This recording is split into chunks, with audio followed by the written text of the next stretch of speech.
Bila ibadat tu terhalang, kena buat sesuatu. Sama ada halangan daripada harta ke anak-anak, kena buat sesuatu. Sampai tahap Allah bagi ancaman. Siapa yang ibadat dia terjejas, sama ada kerana anak ataupun harta, dia tak buat apa-apa, Allah bagi amaran keras.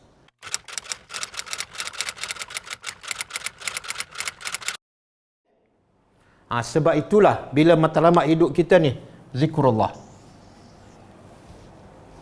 Bila ada halangan, cek di mana. Cuba tengok surah An-Nisa ayat 97. Cuba tengok surah An-Nisa ayat 97. Okey, surah An-Nisa ayat 98, 97. Cuba kita tadabbur. Saya rasa kita pernah tadabbur dalam kelas yang lepas.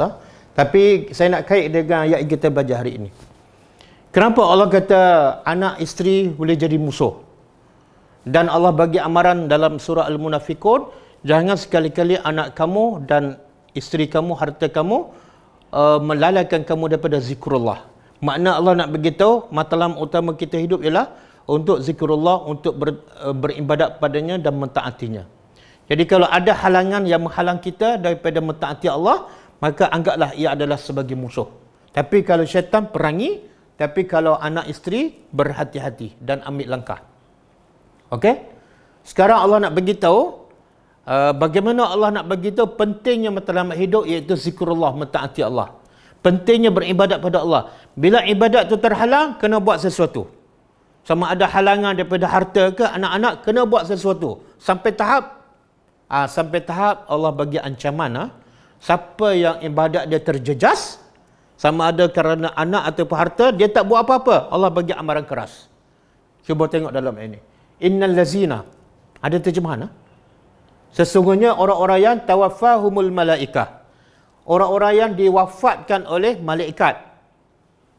Zalimi anfusihim, mereka ni yang diwafatkan oleh malaikat adalah zalim pada diri sendiri. Siapa ni? Ada segelintir sahabat yang duduk kat Mekah. Bila Allah perintah hijrah bersama Nabi, dia tak nak hijrah. Alasannya apa? Alasannya antaranya ni.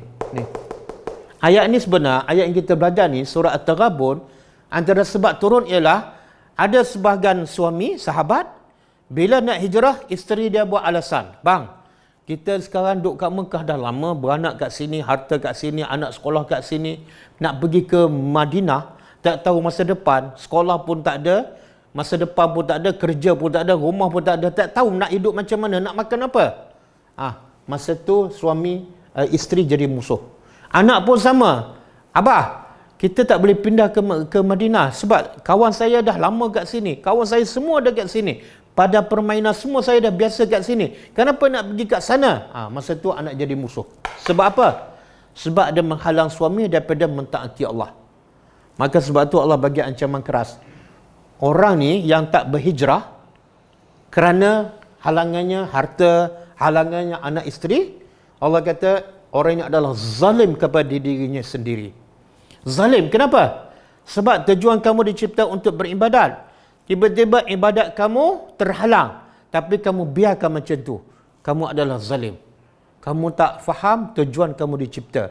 Tujuan kamu dicipta bukan untuk makan, bukan untuk berkeluarga, bukan untuk berseronok, tapi untuk memastikan ibadat kamu pada Allah betul dan sempurna. Bila ada gangguan, buat sesuatu. Jadi Allah kata sekarang ibadat kamu di Mekah tak sempurna, keluar daripada Mekah. Allah kata apa? Qalu, mereka berkata pada orang ni, fima kuntum, kenapa kamu tak berhijrah? Kenapa tak baiki ibadat kamu supaya lebih khusyuk, lebih sempurna? Mereka jawab, qalu, mereka berkata, kunna mustad'afin, kami adalah orang yang lemah. Alasan, berapa ramai ada sahabat, 200 orang lebih berhijrah, tak ada masalah pun. Jadi alasan, orang yang tak nak mengikut kebenaran, dia akan bagi 1000 alasan. Ini suka beralasan, pengajarannya, siapa yang suka beralasan, dia ada ciri-ciri munafik. Siapa suka beralasan, dia ada ciri-ciri kufur kepada Allah. Dalam Islam tak ada alasan. Bila Allah suruh, pasti yang Allah perintah kita mampu. Bila kita beralasan, maknanya kita tak nak buat, bukan tak mampu. Okey, kami adalah orang yang lemah fil ardi. Kemudian malaikat jawab balik, tengah-tengah nak cabut nyawa ni. Qalu, mereka berkata, alam takun ardullah wasi'ah, Bukankah bumi Allah ni luas? Madinah ada, Habasyah ada. Kenapa tak berhijrah? Fatuhajiru, berhijrahlah padanya. Untuk apa? Supaya bukan rezeki kamu lebih baik. Supaya bukan perut kamu lebih kenyang. Tak. Supaya ibadat kamu lebih sempurna, lebih khusyuk. Sebab kamu dicipta untuk beribadat, bukan untuk makan. Kemudian Allah kata, fa'ulaika, maka mereka itulah ma'wahum, tempat tinggal mereka neraka Jahannam. Tempat tinggal mereka adalah neraka Jahannam. Siapa ni? Siapa ni? Siapa yang Allah bagi ancaman tempatnya di neraka Jahannam? Bukan Abu Jahal ni. Bukan Abu Lahab. Bukan Fir'aun. Tapi sahabat Nabi yang enggan berhijrah ke Madinah, alasannya duit, alasannya harta, alasannya rezeki. Makna mereka rela ibadat mereka terjejas, tidak sempurna demi nak jaga isi perut mereka. Orang macam ni Allah bagi ancaman. Tempat kamu neraka Jahannam. Aku cipta kamu bukan untuk cari makan. Rezeki aku dah tangguh. Kerja kamu utama, pastikan ibadat kamu kepada Allah sempurna. Kalau ada gangguan, buat sesuatu. Kalau kena berhijrah, berhijrah. Kalau solat tak khusyuk sebab tak faham Quran, kena tadabbur. Kalau solat kat rumah tak khusyuk, kena pergi masjid. Kalau asyik baca 3 kul je tak khusyuk sebab selalu dah baca 50 tahun, kena hafaz surah-surah yang baru. Buat sesuatu supaya solat kita ada kelazatan. Supaya solat kita akhirnya diterima oleh Allah Subhanahu Wa Taala. Jangan maintain benda sama je. Perasaan, tak ada perasaan. Rokok, sujud, bagi salam. Tak ada perasaan.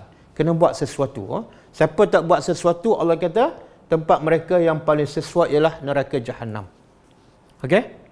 Jadi pengajaran paling besar di sini ialah, daripada ayat yang kita belajar ni, berapa ayat kita belajar? Satu, surah At-Taghabun ayat 14. Yang kedua, surah Al-Munafiqun ayat 9. Yang ketiga, surah An-Nisa ayat 97.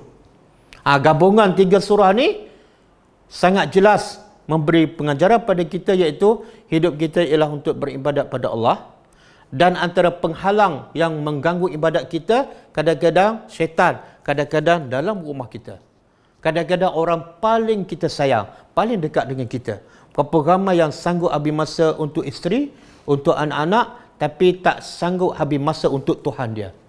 Ada je masa untuk isteri, ada je masa untuk anak, ada je masa bawa keluarga family melancong. Tapi untuk membawa anak-anak melancong, mentadabbur Al-Quran, asyik tak ada masa je. Jadi Allah bagi amaran. Takutlah pada ancaman, tempat kamu akhir nanti adalah neraka Jahannam.